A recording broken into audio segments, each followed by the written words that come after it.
morning. Thanks for joining us on Saturday, August the 30th, 2025. So, as you can see, our main story for today is where is the New Democratic Party, the NDP, since the election earlier this year?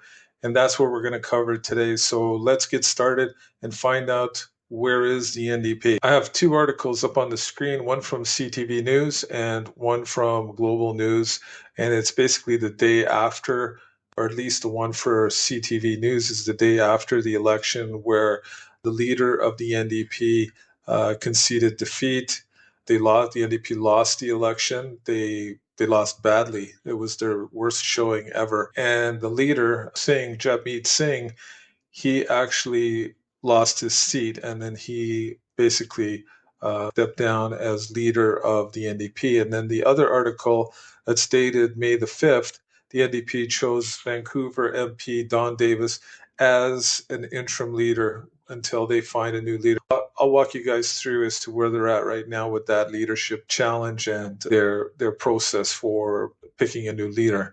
Let's dig into it right now. And first, we'll cover what happened, and then we'll get into what the process for the NDP is after that. So, like I said before, this was the worst showing for the NDP in its history. They fell from 27 seats in the House of Commons to 7 seats on April the 28th.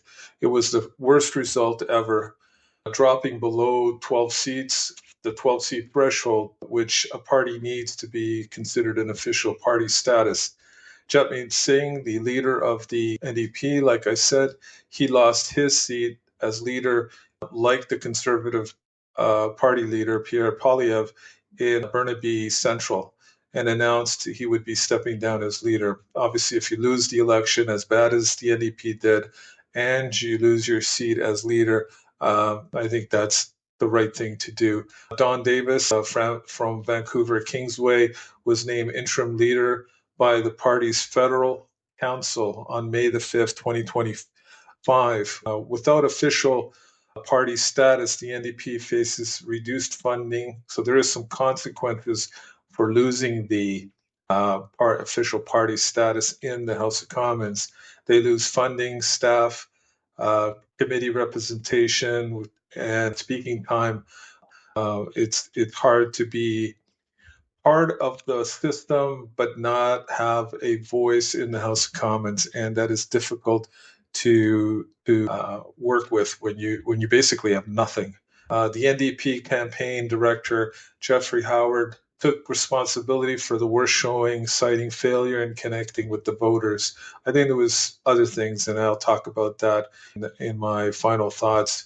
The new interim leader alleges the Liberals tested the waters to get NDP MP to cross the floor to bolster the Liberal Party. And I think that has something to do with it as well. And I'll talk about more about that in my final thoughts. Mark Carney, Liberals won a minority. The Conservatives finished in second. The NDP sank to 7 seats. So that's the left side of that political spectrum, and the NDP carry the most extreme side of that left side of the political spectrum. So what's next for the party? The party kicked off its leadership timetable, moving towards a March 2026 leadership vote, which is just around the corner, after a month of long rebuilding process. And that I'm going to put those timetables up so you can see what the process is for the NDP for choosing its new leader. So right now, the NDP's leadership race begins this Monday, just after the long weekend, and it carries through till the 8th of September, as you can see in the slide. And then down below on March the 25th, there is the National NDP Convention from the 25th to the 29th. And then during that convention, from the 22nd to the March 29th, the leadership race ends, and that's when they pick their new leader. And at that point, we'll know who's going to lead the NDP in the next election. They won't have any House of Commons representation, but at least they'll have a voice speaking for their party on the different issues that people are talking about, and that's important. Why did it happen? Why did the NDP lose so badly and had such a bad showing? The bottom line is that a lot of the people that traditionally voted for the NDP, the Progressive Democrats or the Social Democrats, they would rather see someone else other than Pierre Poilievre and the Conservative Party win. So a lot of them voted Liberal to ensure that the Conservatives didn't win. They made basically a decision that there was no way they were going to be able to hold on to the power sharing arrangement that they had with the Liberal Party, and they definitely didn't want the Conservative Party to win a majority government. So they made that tactical decision to vote Liberal. And especially as the Liberals framed the race as a high stakes choice between Prime Minister Carney and Pierre Poilievre and who best to deal with President Trump. Not only did the party do badly, their leader lost their seat, but then again, so did the Conservative Party. Their leader lost their seat, but they still were able to come into second place and be the official opposition in the House. And the Liberals only have a minority government, but very slim. So they have to sort of weather this storm, get the best leader they can, and start getting in front of the TV and from press conferences and getting involved and talking about the issues that are important to their constituents.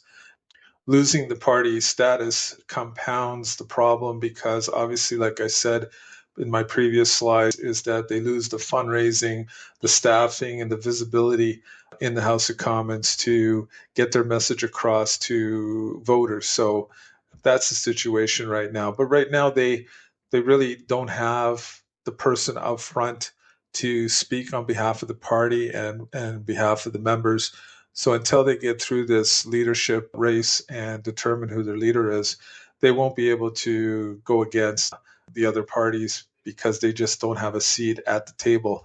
And that's the bottom line. So hopefully they can get that sorted out. It's going to be rough, but it's interesting that the NDP, which is our equivalent to the Democratic Party in the United States, both lost, and they lost because they had the wrong message. And I think just like in the United States, more so in the United States than in Canada, I think Canada was a strategic and just a situational scenario that occurred here with the tariffs and all that, and forcing everybody to make a choice between Prime Minister Carney and Pierre Poilievre, where the NDP were going to side with the Liberals. Remember, on the political spectrum, traditionally the Liberals are in the center, right in the middle, and they've moved to the left of that, slightly left to the center of the political spectrum. So they're sort of in the same camp as the NDP, not as extreme, but I guess that's the next best choice for the traditional NDP members. And down in the States, they're just shell shocked. They're leaderless. They have no idea what happened. I'm talking about the Democrats. They're completely controlled by social Democrats. You can see what's going on in New York with the mayor race. They're in complete shock. They can't understand how Trump won, and they keep spewing the same message all the time. And it's going to be interesting to see next year what happens with the midterms. But here in Canada, I think it's a rebuilding process for the NDP, and they'll come back and get back into the House and have a voice for their members and the people that follow them. And I think it's a matter of time. Let me know your thoughts and comments on this issue. I wanted to give you an update as to where our NDP party is in Canada. Many of you may not know what's happening because they're not really being covered on TV. Remember that every week we break down the biggest headlines with no spin, no fluff, definitely no agenda, and definitely no bias.